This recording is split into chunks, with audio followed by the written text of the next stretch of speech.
Musalia Mudavadi has urged Homa Bay MP Peter Kaluma and his Mbeere counterpart Geoffrey to retract bills they have introduced in Parliament which aim to amend anti-corruption and economic crimes legislation. Mudavadi was speaking during the launch of the Ethics and Anti-Corruption Commission Strategic Plan 2023-2028 at KICC, Nairobi.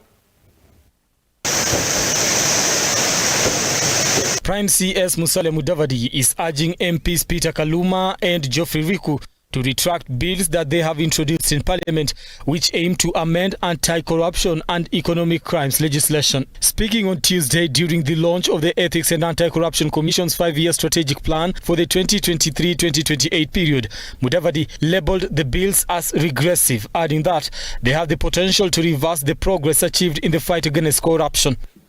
Let me also highlight that there are two bills currently before the National Assembly which raise significant concerns in the ongoing battle against corruption. Both of those bills are titled the Anti-Corruption and Economic Crimes Amendment Bill 2023.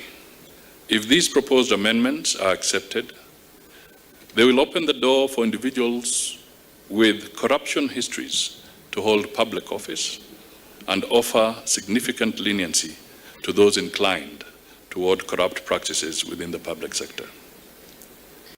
This is not to say I do not respect the independence of our government's branches. I recognize the substantial interdependence among them. Therefore, I kindly request the two members of Parliament to consider withdrawing their bills. We must remember that we can only defeat corruption if we stand together in unity of purpose and effort. The first bill, sponsored by Mbeere North MP, seeks to substitute criminal prosecution for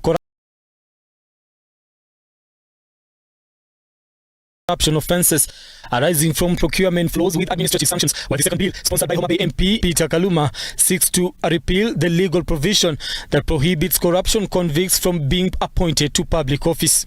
According to EACC, both bills are inimical to the public interest and should be withdrawn from the National Assembly. The anti-graft body says it will be a tragic, monumental step backward to enact the amendments as proposed in the bills.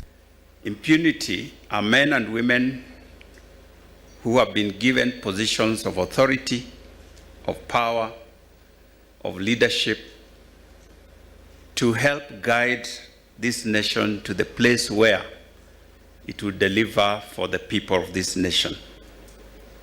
But instead of doing that, they use that power, that authority, that space to steal the resources with wanton abandon, believing or knowing that there's nothing you can do to them.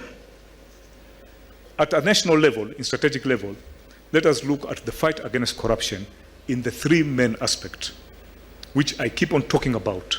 It may not be in my speech, but I really emphasize that if we want to counter this monster called corruption, there are three main pillars. The political culture of this country must change. The Prime CS likewise called on Parliament to expedite the passage of the Conflict of Interest Bill 2023 that was approved by the Cabinet in February, emphasizing that it will play a significant role in curbing corruption. Branham Look Up TV.